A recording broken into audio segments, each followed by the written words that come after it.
Hello and welcome back. My name is Dr. Christopher Gennari, and this is Great Big History Podcast. In this episode, in History 101, we do Greek warfare and politics, the Persian Wars, the Peloponnesian Wars, and the wars of Alexander and his successors. This is a big episode. This episode is usually 3 to 4 classes, and we're doing it in one. So I've cut it down, I've streamlined it, but it's going to be big. There's a lot here. So get ready. It's going to be fun. So we start with the Persian Wars. This is where Persia will invade Greece, the Greek homeland. So if you've seen the movie The 300, if you've gotten the comic book, you know part of it is it's not just the Greeks versus the Persians, but there's a very personal Athens will burn, Athenians versus the Persians aspect to it. There's the bravery of the Spartans at Thermopylae and 6,000 other Greeks. There's triumph at Salamis and Marathon. So we'll talk about those things. So, what is the Persian Wars? Well, it is this, all of the orange at war against that little circle on the left in the green. And that circle won. And if your question is, how?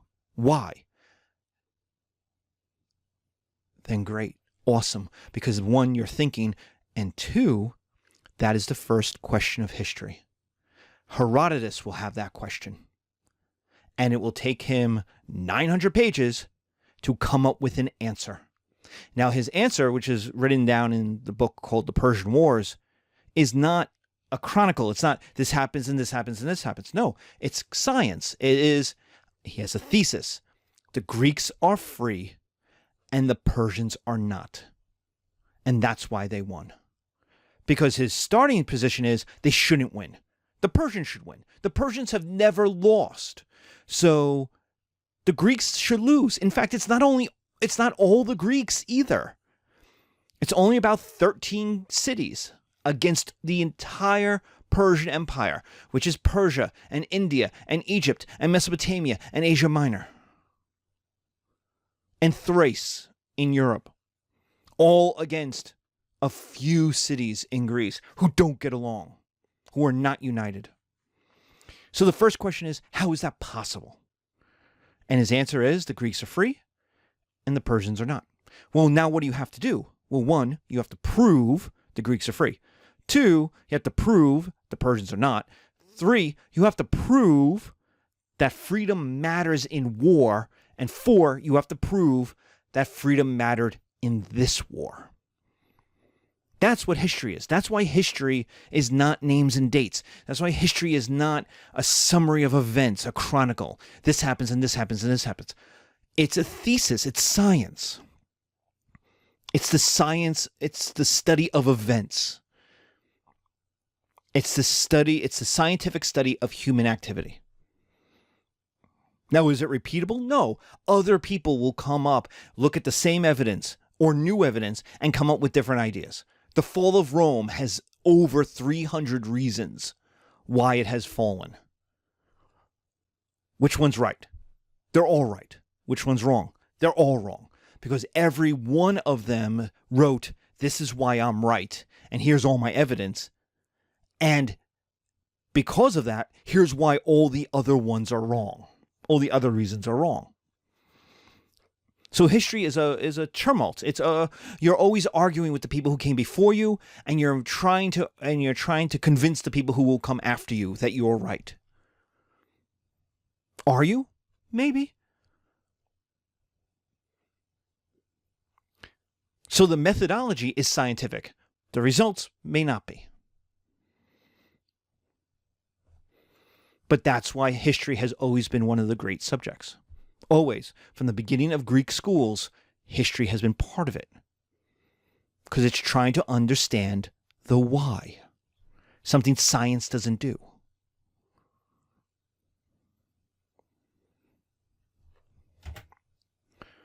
So how did the Greeks win? It's the first question of history. It takes them 900 pages. And it's the idea that history is not a chronicle of names or dates, but a scientific analysis of society, of cultures, of actions, of people, of events, and of consequences. So it starts with a revolt in Ionia, the western coast of Asia Minor, across the Aegean Sea from Greece, from the Greek homeland, cousins to the Athenians. Now, the Ionians have been conquered by the Lydians, and the Lydians have been conquered by Cyrus and the Persians. And when Cyrus conquered the Lydians, he got the Greeks, like, for free. He got the Ionian Greeks for free. He didn't even go there and conquer them himself. He just, like, sent messengers and said, we conquered the Lydians, we now own you. Well, in around 500 BC, they revolted. And the Ionian Greeks basically revolted because they were disrespected. No one was mean to them, but remember who the Ionian Greeks are. They're the loser of a loser, right? The Persians defeated the Lydians defeated the Greeks. So do the Persians, who own an empire with India in it, with Egypt in it, and with Babylon in it, do they have to take the loser of a loser seriously? And that's basically the problem. In the Lydian Empire, the Lydians liked the Greeks. They thought the Greeks were cool. Croesus, the last king of the Lydians, went to Delphi and would hang out with the Delphic oracle. He was what we call a Phil, P-H-I-L, Hellene, H-E-L-L-E-N-E. He was a Phil Hellene. He liked the Greeks. And so Greeks did very well in his empire. The Persians, on the other hand, came from Persia, came from Iran, 3,000 miles away. They didn't care. The Ionian Greeks were hillbillies at the edge of the world. And so the Ionians revolted. And basically their idea was, we are at the edge of the world, we'll revolt, and no one will care, and we'll gain our independence. They called on the Greeks to come help, and only Athens came to help. And not even very much. They sent a couple of ships, a couple of guys. Right? But Darius, the third king of the Persians, took this revolt seriously. And then the Ionian Greeks burned down Sardis, which was the provincial capital. And once they did that, Darius had to react. Because if he didn't react, it would say to the Egyptians, it would say to the Babylonians, it would say to the Indians, well, if these hillbillies at the edge of the world could revolt and get away with it, well, we're awesome. Why shouldn't we revolt? So Darius gets his army, marches up to Ionia, crushes the revolt. And his first question is, who caused this? And not wanting to get into more trouble, the Ionians pointed at Athens and said, they did it, they did it, they did it. They made us revolt. We love you, Darius. And so Darius doesn't go to Greece. He sends an army by ship to Athens in an attempt to punish Athens. He doesn't want to fight all of the Greeks. He doesn't want to conquer all of Greece. He just wants to punish Athens for getting involved in his relationship. He had a relationship. The Persians and the Ionians had a thing, right? They were in a relationship together. And in comes the Athenians trying to break them up. Well, if that happened to you, well, how would you react? Some dude comes out of nowhere and tries to break you up with your significant other. How would you react to that? Would you be happy? No. And that's the Battle of Marathon. And why Marathon? It's because the beach of Marathon was the only flat place. Remember, Greece has all the mountains? The only place where you can dump 30,000 troops near Athens. So the Persians go to the beaches of Marathon, dump their 30,000 troops. The Athenian army meets them at the top of the beach. In 490 BCE, they kind of hang out there for a couple days. The Athenians go to people and ask for help. The Spartans are in the middle of a fertility holiday. They're worshiping. They got, well, you can imagine what a fertility holiday is, right? It's wine, it's women, it's song, and it's a lot of drunken, fornication. People are partying, and the Spartans are like, we'll come and get you in 3 days. We'll come, just hang out. The only people who show up are the Plataeans, Plataeans. Aen? Ean? It's a small town. They send 800 men, which is probably all of the adult men of the town. They send 800 men to help the Athenians. And I bring this up because when we do the Peloponnesian War, when we do later, the Athenians don't have a lot of friends, but they have Plataea. And they always remember. And the Plataeans can always say, we were there with you at Marathon. We are your one true friend. All these other people, when the chips were down, they weren't there for you. We were there. And the Athenians always appreciated the Plataeans. The Plataeans could do no wrong. The Athenians were like, you're our homeboy. Right or wrong, you are our homeboy.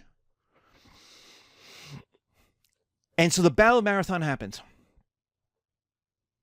The Persians shoot their arrows at the Athenians and the Plataeans, not wanting to be destroyed by the arrows. The Athenians and Plataeans charge down about a mile down the beach. Now remember, they're charging in August or early September in 100-degree heat, in full 60-pound armor, and they come crashing in to the Persians. And this is where the Greeks being in full armor mattered, because the Persians were not able to expand. They were not able to go around. They were hemmed in by mountains at the beach. The beach had mountains on the left and mountains on the right. And so the Persians were never able to use their superior numbers.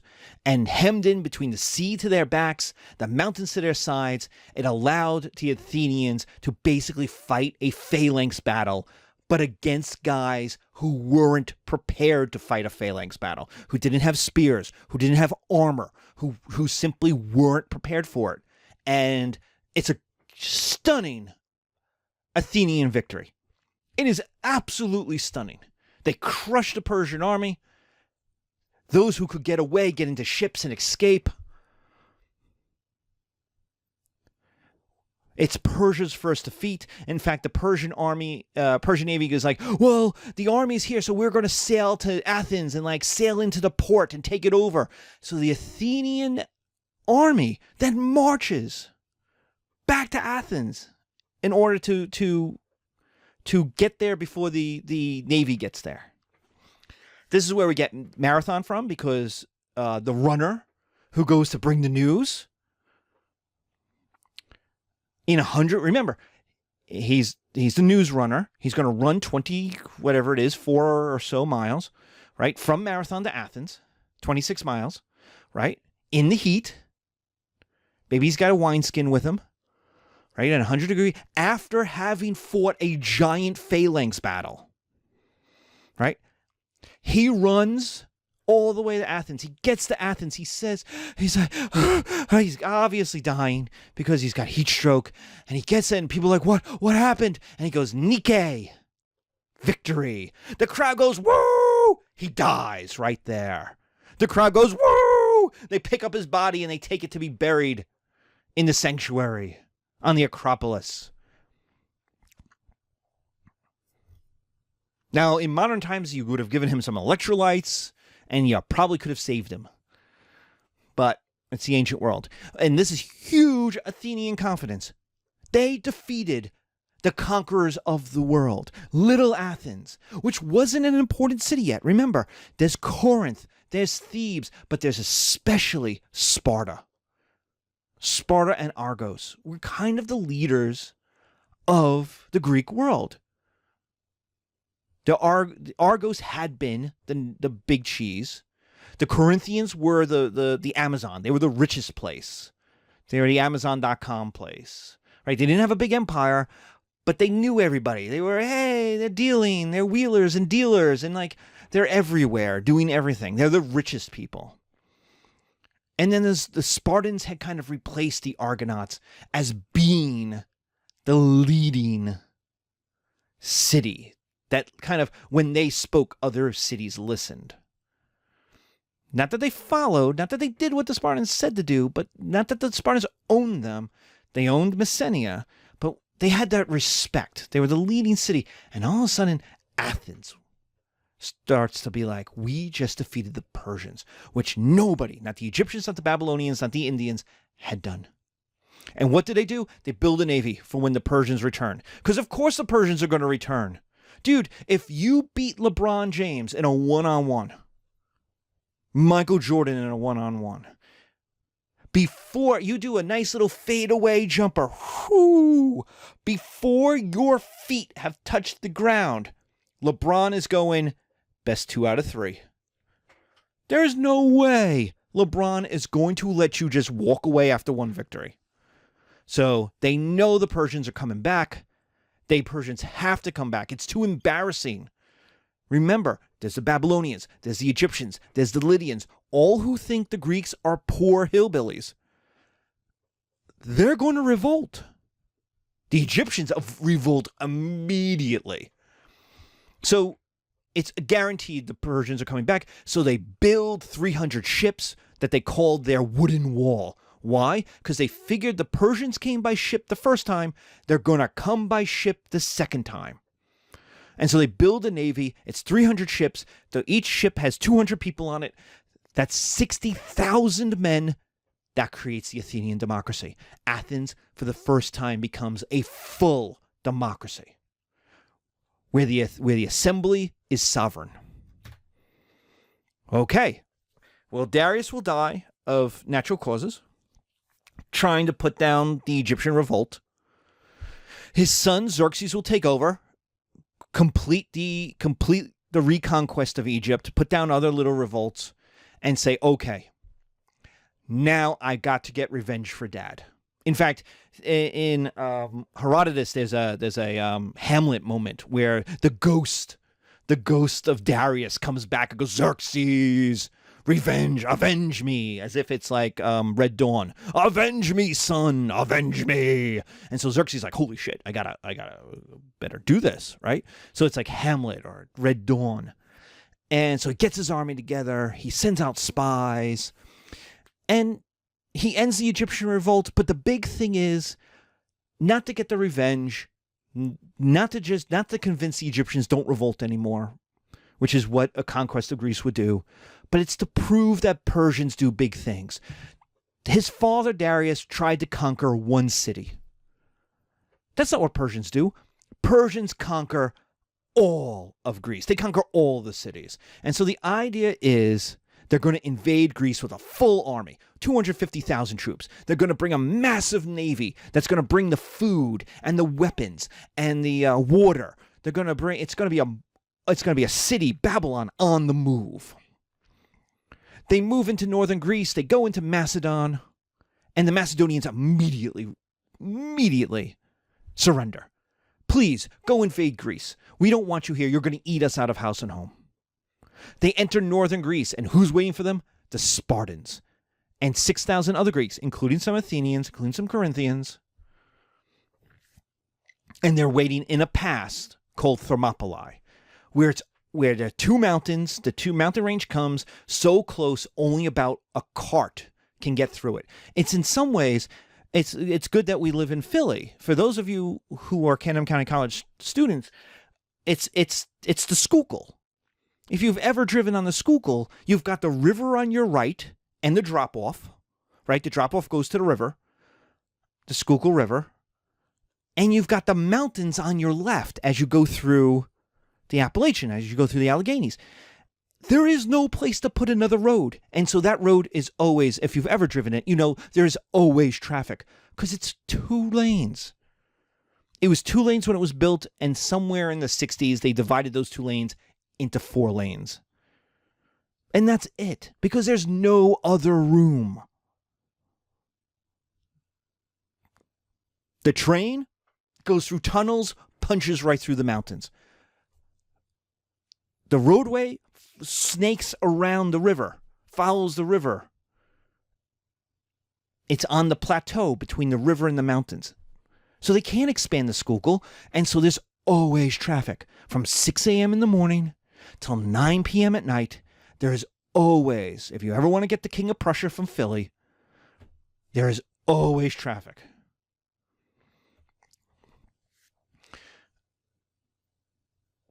And that's Thermopylae. It is so narrow that one phalanx of 300 guys can plug it. And so they do. Now, the idea is they will hang out there for 3 months, that they will stop that Persian army for 3 months. The snows will come. The Persian army will starve. It will have to leave. The Spartans lasted 3 days. Thermopylae is not a glorious victory. It's not a glorious last stand. It is a humiliating defeat. Now, I know you watched a movie, and I know you maybe saw the cartoon and the comic strip, and it's like, oh yes, and it is a heroic death in Herodotus. But to the other Greeks, it's a disaster, because it's like taking the plug out of a sink. The Persians just flood into northern Greece. They flood into central Greece. Because now that they got through the bottleneck, they could spread out. And they just start burning stuff down. And where are they going? Where are they headed? One place. Athens. Athens is not allowed to surrender. They are going to burn Athens to the ground. Athens must burn. Thermopylae is a glorious defeat, but it is a humiliating one. Their king is killed. Leonidas is killed at it.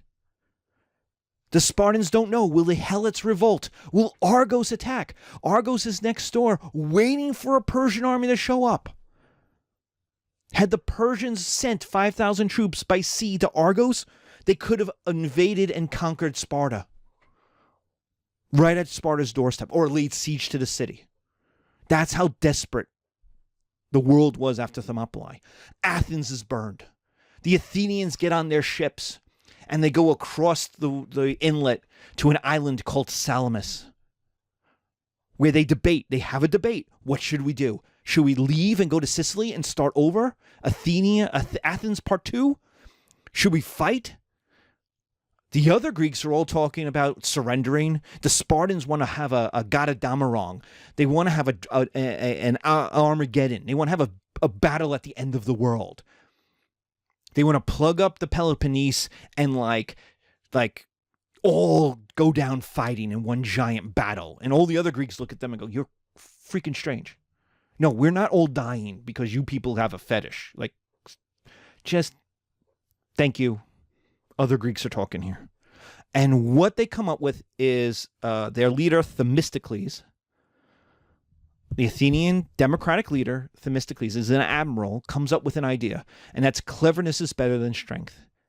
He's going to send a spy to Xerxes and tell Xerxes to send his navy into the inlet, and that the Athenian navy will join them. And they'll join them and have a battle and destroy the other Greeks that have ships. And once they destroy the other Greeks that have ships, the Persian navy and the Athenian navy working together will be able to land troops all over Greece and conquer whoever resists, i.e. the Spartans. That's the lie. It's a lie. But the lie is in the truth. Remember, all good lies are seeded with the truth. And that truth is the Athenians just want Athens back. And so the idea is the spy will tell Xerxes, the Athenians want Athens back. Please, you are the conqueror. You've obviously won. We're sorry for Marathon. Just give us Athens back and we will work for you. And we'll actually not only work for you, but if you give us Athens back, we will be the leaders of Greece for you because we hate the Spartans too. And Xerxes believes it, and he's not wrong. The Thebans and the Argonauts, Argos and Thebes, were working with him. They had sent him troops. They had sent him diplomats. They were all in. Thebes is like, I hate Athens, and I hate Sparta, and I hate Corinth. I'm with you. Argos was the same. I hate Sparta so much, I am totally with you, Persia. So why would Xerxes think the Athenians were lying? He wanted to believe it. He had burned Athens. He had won. Why wouldn't the Athenians now surrender? Everyone else had. And so he sends his navy in to the Straits. Now he is warned, and I know I'm taking a little time to tell you stories, but he was warned not to do it by a Phoenician queen. A pirate queen, a Phoenician queen. She's not yet a pirate. She'll become a pirate queen. Who says, I know these Greeks. They're all liars. This is kind of the the Trojan horse, right? This is beware Greeks bearing gifts. Here's this spy, here's this diplomat, it's actually a slave. Here's Themistocles' slave telling you exactly what you want to hear. Exactly. It's too good to be true, Xerxes. But all the men are like, no, Athens is defeated. We have burned their city. Xerxes is the greatest king in the whole wide world. Ho, ho, ho, ho, ho. Little woman. See how misogyny works? Little woman, you don't know anything. And she's like, I know the Greeks. They're all liars. All of them. This is a lie. And Xerxes is like, well, I will listen to my men. Thanks, little lady, but I'm listening to my men. So he sends the ships in. He's watching. He gets his throne to be put on top of a mountain so he could watch the battle from like the bleachers. And the Athenians don't defect. In fact, the Athenians smash right into the unsuspecting Persians. The Persians think that the Athenians are going to defect and turn around and defeat the other Greeks. And so the Persians come forward and the Athenians turn and smash right into them. And Xerxes is watching his entire navy go down in defeat.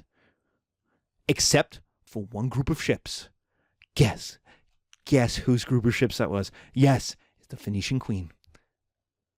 Her troops, her ships, her 5-6 ships were not taken by surprise. She knew they were lying. She held them back. She fights her way out of the trap. Because the Athenians are attacking from one side, the Greeks come in from the other, they're smashing these boats. She breaks out, gets away. She knows she can't go back to Phoenicia because she has told Xerxes, the king of Persians, he's wrong. She can't go back to her city because eventually the king of Persia will come back to make an example of her because she's the one person who will go, I told you so. And the king of Persia can't have someone saying, I told you so. It's too humiliating.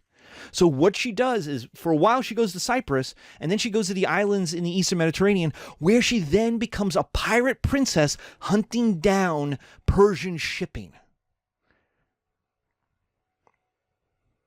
Yes, she becomes a pirate princess of the Mediterranean. How cool is that? And so the Battle of Salamis is a glorious Athenian naval victory. It destroys the Persian shipping supplies.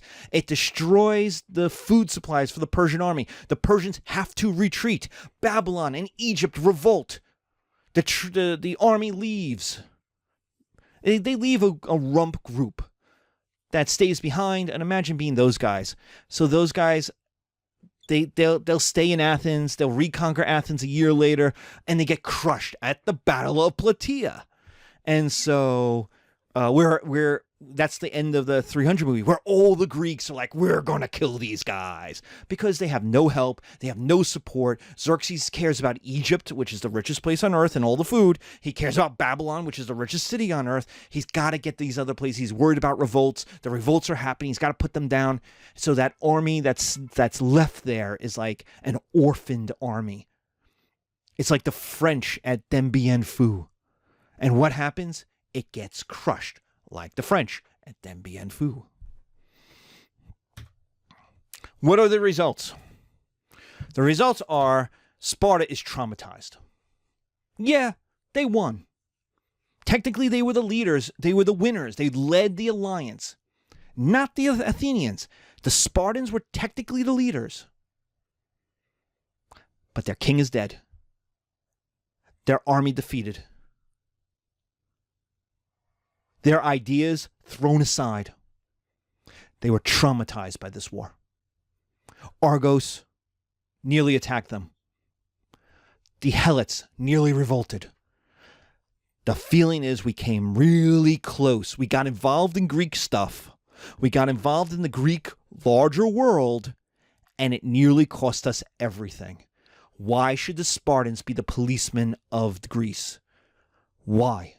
Let's just go home.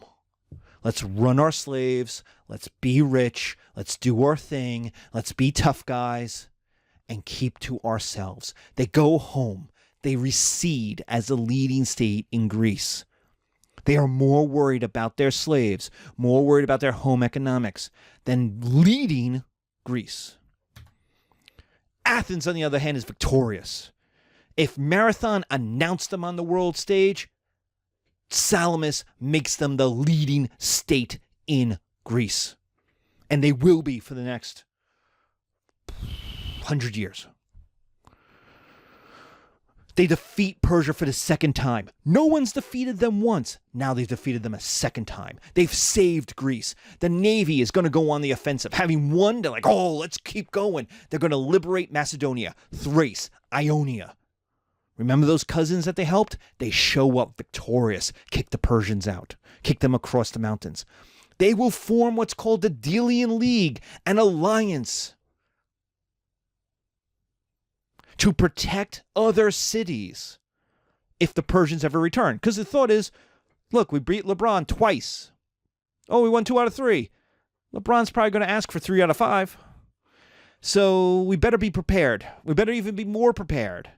And so the Ionian cities, some Thracian cities, are going to come to Athens and say, when the Persians show back up, we need your help. And the Athenians say, of course. But it all costs money. The ships cost money. We have to hire the sailors. We have to repair the ships every year. So you're going to have to pay something.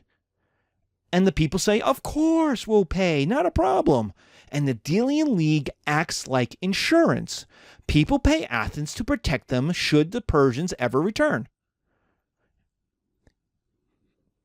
Should stuff get bad, the Athenians will come to help them.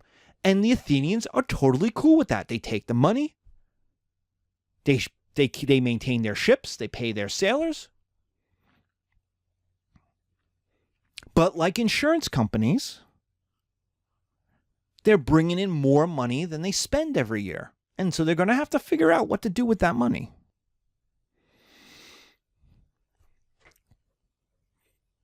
Athens becomes the leading state of Greece. People turn to Athens for help. The navy makes Athens the leading trade city, the economic engine of Greece. They will buy and trade your goods. See, your ship, if it's not being used at war, what can you do with it? You could put stuff on it. You could put stuff in it. Why leave your ship useless? Use it like an Amazon van. Sell stuff. Move it from place to place. And so Athens becomes both Amazon and UPS. It's willing to move stuff. It has the navy. It will move stuff from place to place. This is how Corinth worked earlier. Athens will replace them, much to the Corinthians' jealousy. So they work as UPS. They're moving goods from place to place to place, but they're also making goods and selling goods and buying other people's goods. So people are happy with Athens. People like Athens. They're protecting us. They're buying our goods. I'm making money. They're making money. Everything is great. So we have an insurance money. We've got trade money. We've got a FedEx, UPS type of logistics money from the Navy. We're making huge money. Money is pouring into Greece. And what do we get? We get the Golden Age. We get Athens becoming Athens. We get Pericles, the height of democracy, the Golden Age. We get the Acropolis built. We get the Parthenon rebuilt. Everything you want to go and see in Athens today, you want to fly to Athens and go see the quote, ruins, was built with that money, Delian League money. It was built at this time. Culture, knowledge, plays, art, education, right? We talked about the plays. Sophocles, Aeschylus, Euripides, all in this time period. Remember, Aeschylus was a soldier at both Marathon and a rower at Salamis. Athens becomes the school of Greece. It becomes the leading cultural city, the leading economic city. It becomes what you think of when you think of Athens. Look at the pictures on the video. We have the Golden Age on the left, all these big buildings, the giant statues. But on the right, we have Disney's Epcot, emphasizing the spoken word, the plays, and the philosophy. And that's Athens too. It was both militarily the leading city. It was also economically the leading city. And both of those places made it culturally the leading city. But Persia doesn't come back. And so people try to quit the Delian League. They don't need the insurance anymore. It's like if I told you God came to me and told me you don't need your car insurance anymore, you will never get into an accident. Would you want to keep car insurance? No. You have a guarantee you will never need it. From God, him, herself, itself. You will never need it. It's guaranteed. So why would you keep paying? But how does the car insurance company feel about that? No. They like the money coming in. They like not paying out the money that you're not going to need because you're never going to get into an accident. And so Athens likes the money. And so when people try to stop paying, when people say, look, Athens, that was nice. I'm glad I paid for 15, 20 years, but it looks like the Persians aren't coming back. I don't need your services anymore. I just want to end our contract, please. Athens turns to them and say, oh, guys, that's cute. You see, all this time you thought you were paying for protection from Persia, when actually you're paying for protection from us, and you're going to keep paying. And the Delian League is turned into the Athenian Empire. And so if you're watching the video, there's all this yellow and all these islands, all these places that only a navy can get to. Athens has the only navy that matters. So they're all in trouble, right? They need to trade with other cities. They've been using Athens' navy to do so. They need the protection. Athens has been doing it. Athens can lay siege to any of these cities, and some of them they will, to prove their point. So while some of those cities in yellow are true allies, Plataea, for example, are true allies of Athens, a lot of them are hostages of the Athenian Empire. The Delian League was insurance. The Athenian Empire is the mafia. You are paying for protection from them.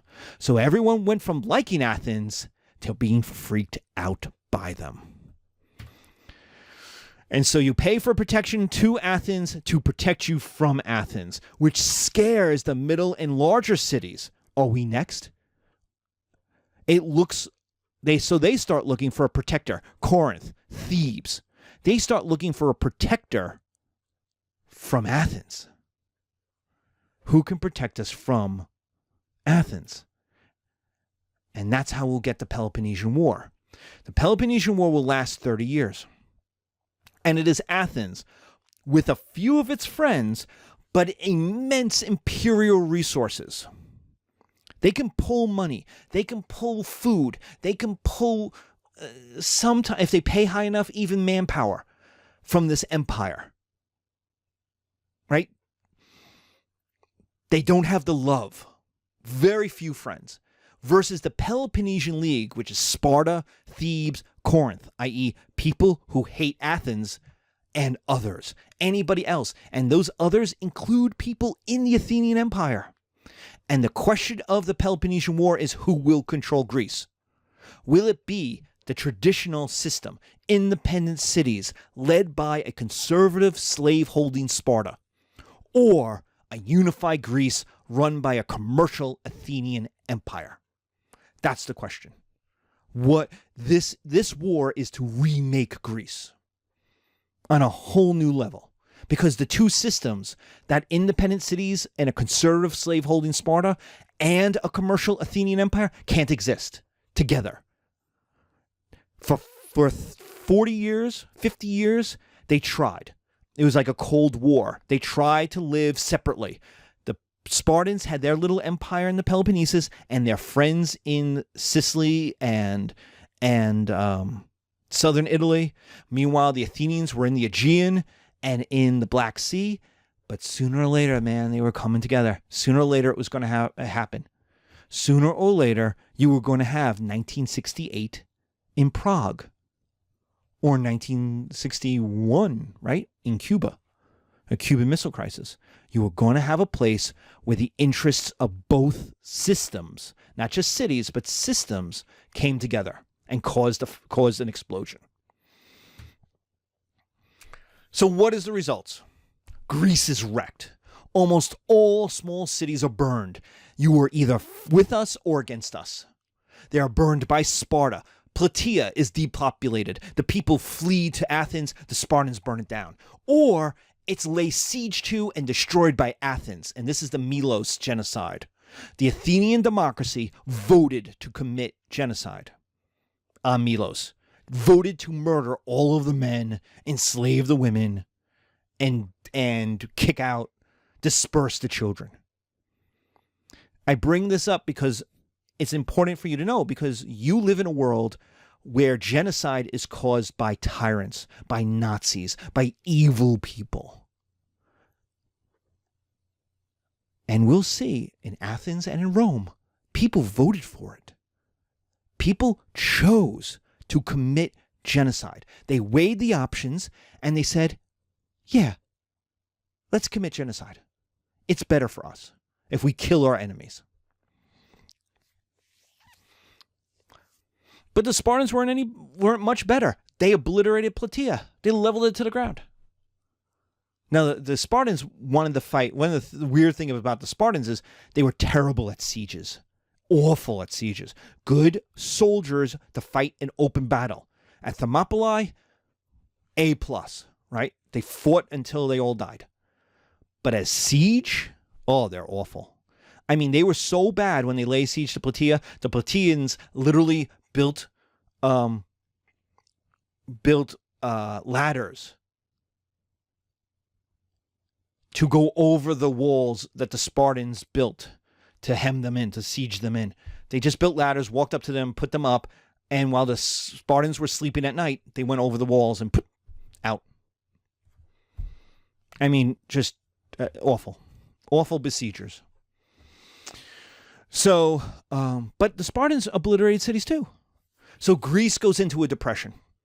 And without the Athenian economic engine, because Athens will lose, Greek soldiers become mercenaries in Persia, who are the enemy. Remember, the Persians are the enemy, but the Persians have money. And the Persians look at the Peloponnesian War and go, oh boy, we better hire some of these guys.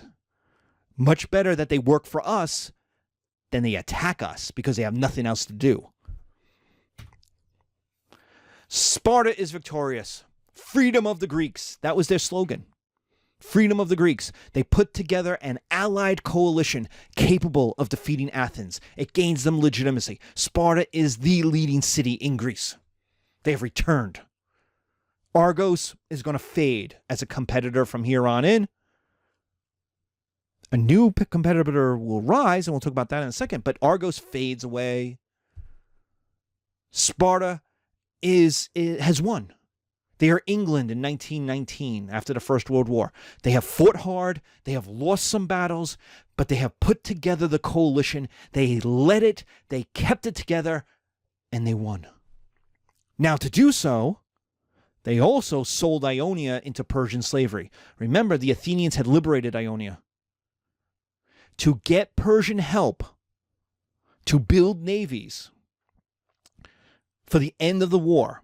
This is the phase called the Bloodbath of the Aegean, 411 to 404. The idea was you want to defeat Athens, you are going to have to smash its navy. You're going to have to destroy, kill, drown those 60,000 men. You're going to have to defeat its democracy. Spartans don't have a navy. Sparta's inland. They don't know anything about the ocean. They get seasick. This is the Romans too. Seasick just looking at a rubber ducky in a tub, bouncing up and down. So how are the Spartans going to defeat the Athenians, the greatest sea peoples of the Greek world? Well, they know they can't. They know they have to build a navy that Athens will smash. So they have to build another navy that the Athens will smash. They have to build another navy, which means that navy can't be populated by Spartans because the worst use of a Spartan is having them row. The Spartans are like Ferraris. You don't put Ferraris on a dirt track on a Long Island Speedway, racetrack. That's no, you don't. So what they need is men, money to hire those men, wood, an endless supply of wood, an endless supply of workers to build the ships, people who know how to build the ships. And there's only one place that has an infinite supply of wood, of money, and of people. And that's the Persian Empire. And so the Spartans go to the Persians and say, we need your help to defeat Athens. And the Persian king is like, this is not Xerxes anymore. I want to say it's Artaxerxes. But the Persian king is like, dude, I hate Athens. I am with you. I am totally with you. Whatever you need, blank check. You just use it. But I'm going to need something from you. And Spartans go, what? What do you need? He goes, well, the Athenians took Ionia from us. And I know it's only 25 cities and it's not that important and we're the richest empire in the whole wide world. But Xerxes got defeated trying to take it. Darius got defeated trying to get revenge about it. You got to give it up. I need it. I can't make a deal with you and not get Ionia. It's non-negotiable. And the Spartans say, yeah, okay. They sell Ionia into the Persians. Now remember what their slogan was: freedom of the Greeks. And they sell fellow Greeks who were trying to also fight against the Athenians at times. They sell them into slavery in Persia. How do you feel about that? Athens is defeated. Some of the Ionian cities were depressed. They're like, oh man, that was our ally. But other ones were like, woo, we're finally free. Hello. It's Persia knocking. I have a tough time telling you this, but we own you now.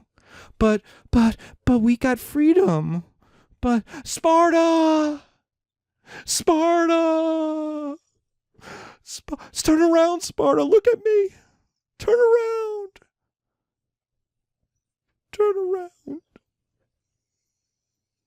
Sparta just walks away. The leading state of Greece. Now, the Bloodbath in the Aegean is exactly as I described it. The Spartans build a navy using mercenaries, using the wood and the money from Persia, and they build a navy, and the Athenians smash it. And then they build another one, and the Athenians smash that. And they build another one, and the Athenians will smash that one. But every time the Athenians smash one, they're losing ships. 3 ships, 4 ships, 8 ships. And those ships are full of experienced crews that can't be replaced. And so the Athenians know if they lose one battle, it's all over. And so the fighting is ferocious, which is why it's called Bloodbath in the Aegean. 10% of all Greek men will drown in the 10 years of this period. But in the end, there's a battle. The Athenians lose. Their navy is defeated, and a Persian fleet, led by a Spartan admiral, sails into Athens and extinguishes the only democracy the world has ever known. And Sparta becomes the leading state of Greece. And by becoming the leading state of Greece, people are now mad at Sparta. So remember they promised freedom of the Greeks? Well, they sold the Persians into slavery, and everybody knows it. And they're like, well, sooner or later they're going to sell us into slavery too, ain't they? And so 25 years later, in 375, Thebes revolts. Now, Thebes is north of Athens, so it's farther away. It's harder to get to. They revolt. And the Thebans march to Sparta. Instead of waiting for the Spartans to come up to them, they march on Sparta. And at the Battle of Leuctra in 375, crush the Spartan army. Tells you what happened in the 25 years from the Peloponnesian, from 404, where they put together the alliance that wins, to 375, where they're utterly crushed by Epaminondas and the Thebans. And what does this mean? It means Greece will have no leader. More instability, more poverty, and more craziness. Wars break out all over the place. There is no leader. It won't be Athens with its money. It won't be Sparta with its respect and its dignity. It is chaos. What happens to Athens? They become a university town. They have cultural power, which replaces military power. Cultural power will be more important than military and economic power. Basically, Athens says, we're done. We're going to do philosophy. We're going to do plays. We're going to do culture.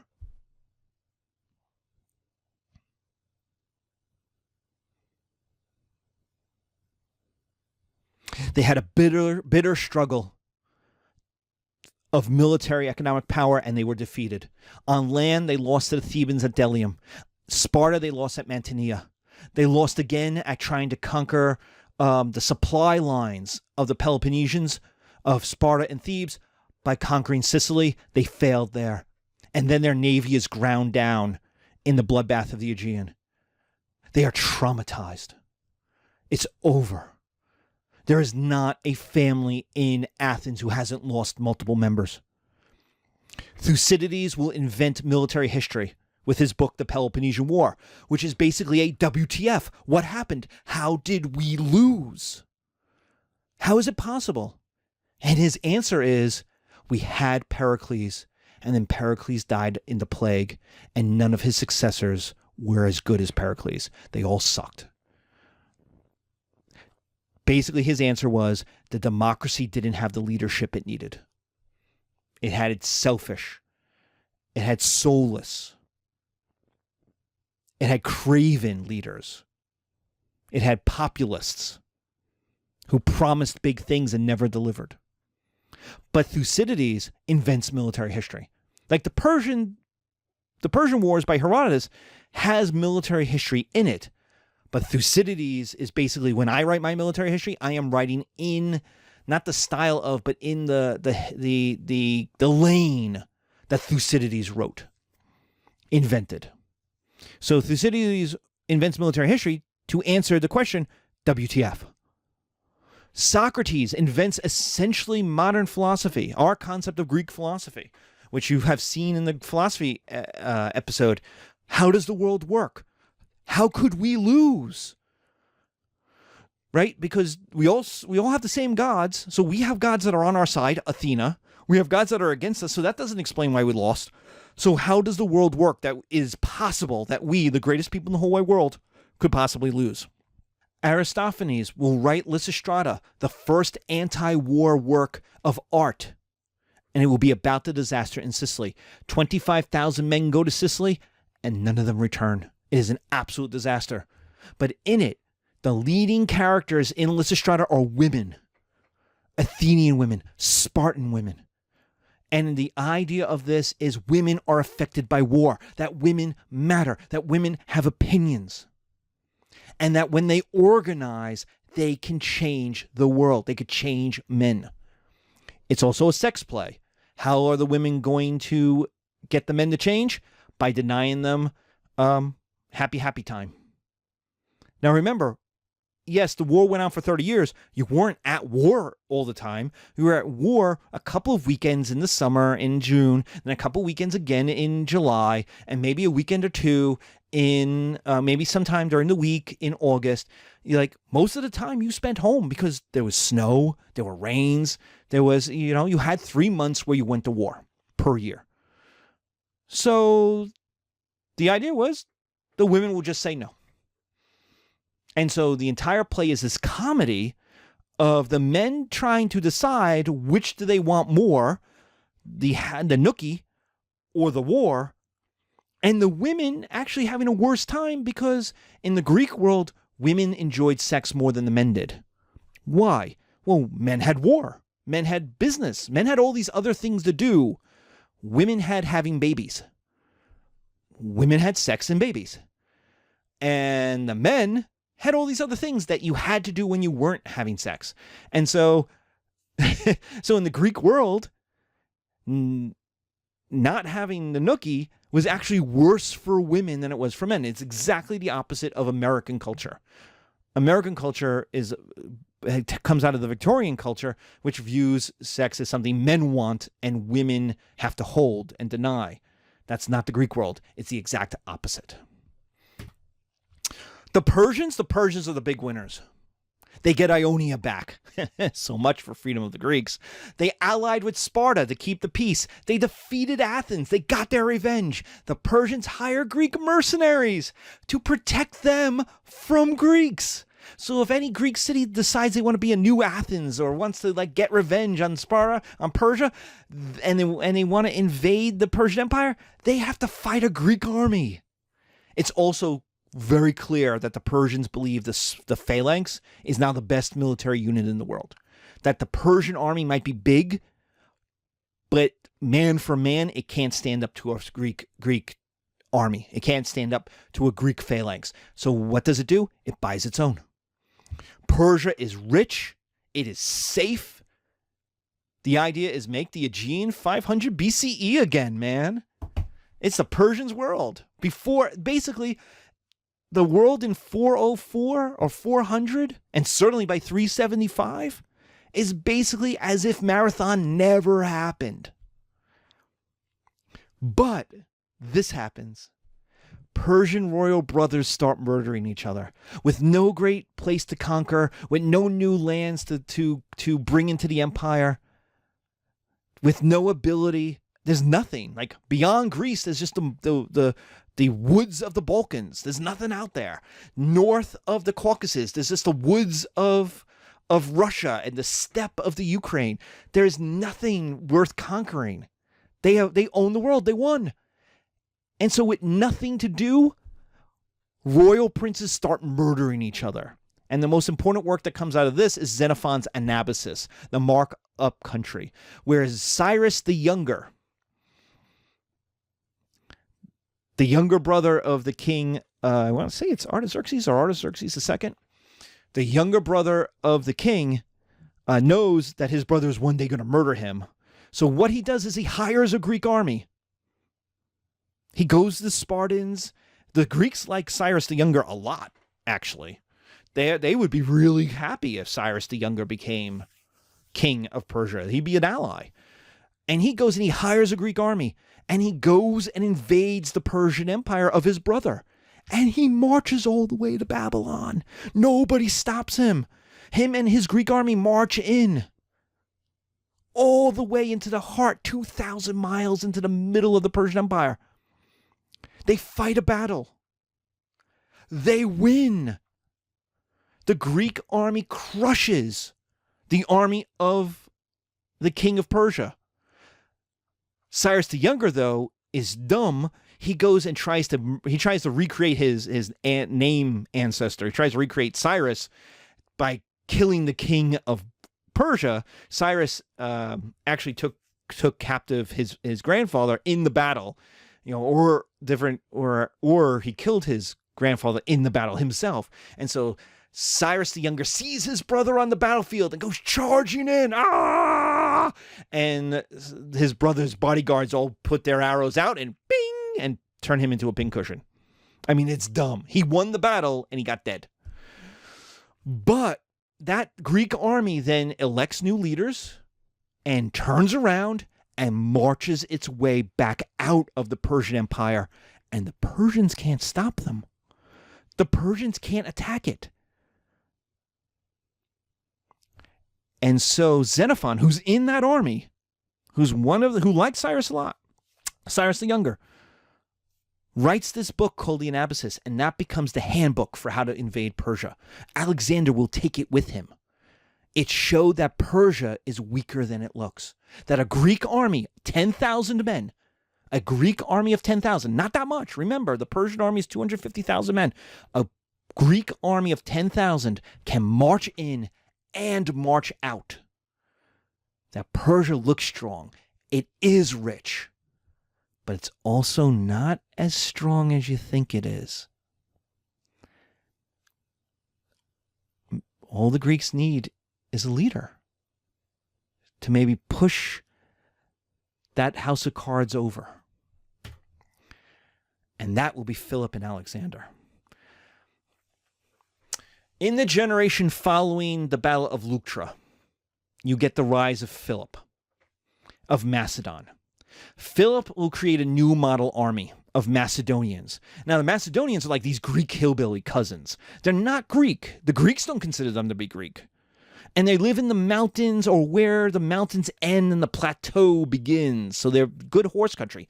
They are Akkad to Sumer, when we talked about Mesopotamia, and the Sumerians were like, we're all sophisticated. And then there's these weird hillbillies up there in Akkad. That's who the Macedonians are. Excellent horse troops. And what Philip does is take his heavy Macedonian cavalry, and then he takes the Greek idea of the phalanx and changes it. Instead of a 10-foot spear and a big shield, he instead makes it a two-handed 22-foot spear. And what that allows is for the phalanx to become an offensive army. It will be protected on its left and its right, not by mountains, but by horses, by men on horses. And now it's got a big, long spear that will kill anybody, almost anybody, who wants to fight hand-to-hand. It will just push them out of the way. Philip conquers Greece. There's some revolts, he plays different things, but in the end, he marches his army. There's a war, and he marches his army into Greece. He wins the battle, he defeats the Thebans, and boom, he's in charge.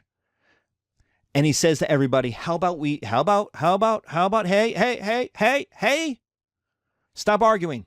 You know what we could all agree on? Let's invade Persia and get rich. And people go, all right, we'll do that. Except the Persians, they're not so happy about that idea. And so the Persian king hires an ex-boy toy of Philip. And I have to tell you, Philip, we don't have any time for any of this, but Philip is the manliest man in Greece. And he had lots of female lovers, and he had more than a few male lovers. And one of the ex-boy toys gets hired to get revenge. Because there's nothing worse than being an ex-boy toy. Like, no one takes you seriously. And so, at his daughter's wedding, the ex-boy toy comes up to him, and Philip goes, what the hell are you doing here? And the boy toy says, this, and stabs him right in his one good eye. Philip had been in a phalanx battle, and the splinters of a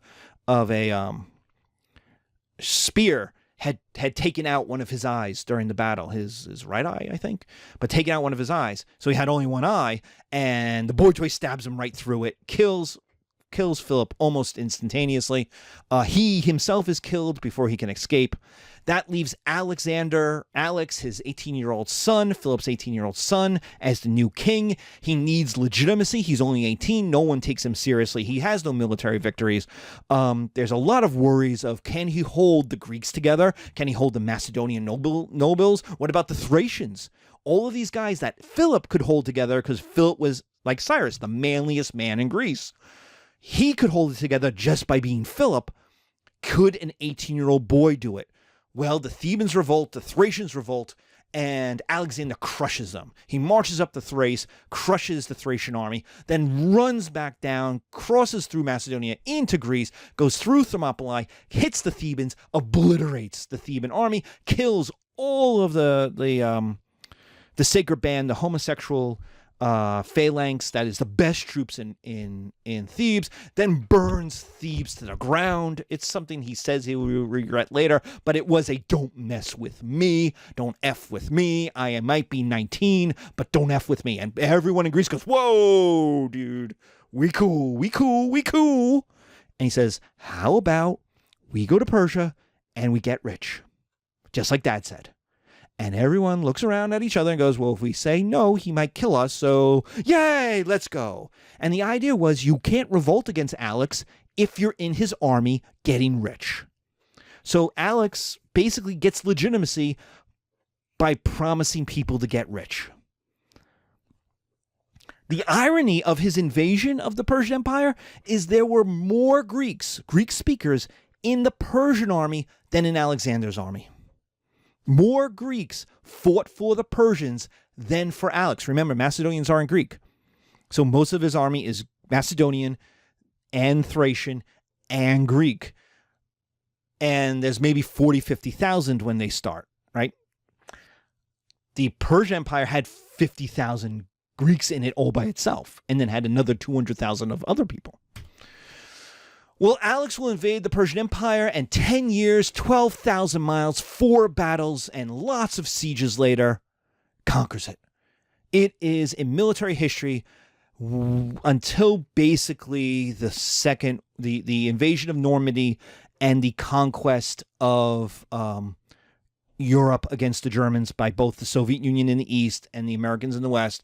It is perhaps the most stunning military action in the history of military actions. I mean, it's really not until the Romans, as good as the Romans are, they have nothing anywhere close to as audacious. And that's okay. The Romans weren't always audacious. They were engineers. They plotted. They went step by step by step. I mean, you basically have to get to Napoleon to get someone who's doing stuff as crazy as what Alex does. I mean, this shouldn't have happened, and it does. It proves the Greek phalanx is the best unit in the world. Mesopotamian armies just collapse. In the 3 battles, the Persian army fights. The 4th battle is in India. The 3 battles, I mean, he wins in 5 minutes. I mean, at the Battle of Issus, he wins in 10 minutes. And what Alexander realizes is audacity. Alexander will become the model for young conquering heroes. Caesar will actually cry about it in Plutarch. When Caesar becomes 32 years old or so, he will cry. He'll be like, his men will find him and go, Caesar, what's the matter? He goes, oh, when Alexander was my age, he had already conquered the world. What have I done? He becomes the model for the young. I mean, Charles XII of Sweden was a hero at 18, wins his first battle against the Russians at 18, wins for the first 10 years he's at war. He's called the Alexander of the North by Voltaire. Young military geniuses get called the new Alexander. It's audacity. You attack, you attack, you attack. But he also knew how to pay people off. He also was excellent at politics. He is willing to work with, to hire, to marry Persians, Bactrians. Now, Bactrians are basically Afghanistan today. He melds cultures. He's willing to meld cultures, but Macedonians aren't. There are huge fights. He actually murders in a drunken fit, in a drunken brawl, his friend, Clytus the Black. Means black hair. And it's the first time we see Eurocentrism of what will become white supremacy, of these Macedonian noblemen turning to Alex, and Alex is like, I am marrying a Persian princess, and I will marry a Bactrian princess. And his men turning to him and going, what about a Greek princess? What about a Greek woman? Why? What's with all these other peoples? What's with all these Asian peoples? And Alex is he thinks he's putting together this meld of Persian, of Mesopotamian, and Greek. He's going to make a super mix, like Babylon, but for the world. But you see the first steps of Eurocentrism, of white supremacy, of Macedonians and Greeks going, why would we assimilate with losers? We're great. They suck. Why don't we just kill them, conquer them, take their stuff? Why would we want to mix with them? Why would we want to have babies that are half them? And this is not where white supremacy comes from, but you see it. It's the start of... Now remember, the ancients aren't racist. So there's nothing about the color of one's skin in this. They don't go, oh, brown people are worse than us. But they do say they're not Greek. Greek culture is better. They're not Macedonian. Macedonians are better. We won. Why would we marry them? So Alexander dies, returning to Greece in Babylon. Probably of malaria, but his body is just exhausted. The amount of warfare he did, the amount of times he's injured, the amount of energy he spent, the sleepless nights, all the sex, all the wars, all the drinking, his body, the moment he got sick, his body just collapsed. And so while he died at 32, it's not particularly old in the ancient world. And having lived Alexander's life, dude, he lived many people's lives. But with him dead, his empire breaks up into parts. Ptolemy, Seleucus, and Antigonus will divide up. His generals will divide it up. Ptolemy will get Egypt. Ptolemy will be the great ancestor 200 years later of Cleopatra. Cleopatra is the last Greek Ptolemaic princess. Seleucus will take over Mesopotamia. He'll build a city called Antioch. He'll dominate basically Mesopotamia. It technically goes all the way to India. It technically includes Iran, but it's too far. So he's really there in Asia Minor, Syria, the Levant, and kind of down to where Babylon is. They'll build a new city called Ctesiphon there, but the real capital is Antioch in Syria. And then there's Antigonus. Antigonus will take over Macedon, Greece. He'll take over the traditional homeland. What these generals then do, or these new kings, I should say, is loot the Asiatic world. And that loot, that money, there has not until the conquest of the New World is this much gold poured into an economy all at once. And it's so much money. It's trillions. I mean, literally trillions of dollars of money in today's money. It will fund the next 200 years of building and conflict. Ptolemy will build the Pharos, the Great Lighthouse, the Great Library. Rhodes will build the Colossus.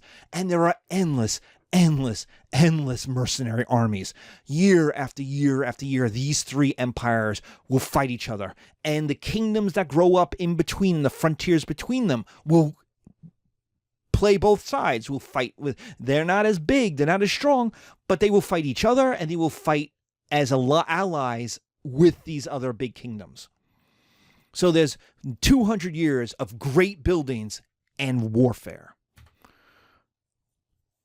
So why does this matter? Well, Hellenism wins. Greek culture becomes the most sophisticated culture in the world. Ironic, right? Because it starts with hillbillies, and then it's picked up by more hillbillies, and it becomes the culture of the Mesopotamian world. It replaces Mesopotamian culture, mostly by self-interest. The Greek-speaking people get the best jobs. They get the best government jobs. They become the military officers. They become the luxury merchants. They become the scholars. So non-Greek elites become quote-unquote Greek by either marriage. They're rich non-Greeks. So what do? They marry poor or really middle-class Greeks. They don't marry poor Greeks, like poor farmers. Like, that's not going to help you. But they marry middle-class Greeks. This is kind of like if you've seen Titanic. Billy Zane has a lot of money, but no reputation. Kate Winslet has a huge reputation, no money. And so they hook up together. That's exactly what's going on here. These guys with no reputation but money are going to hook up with people with reputation but no money.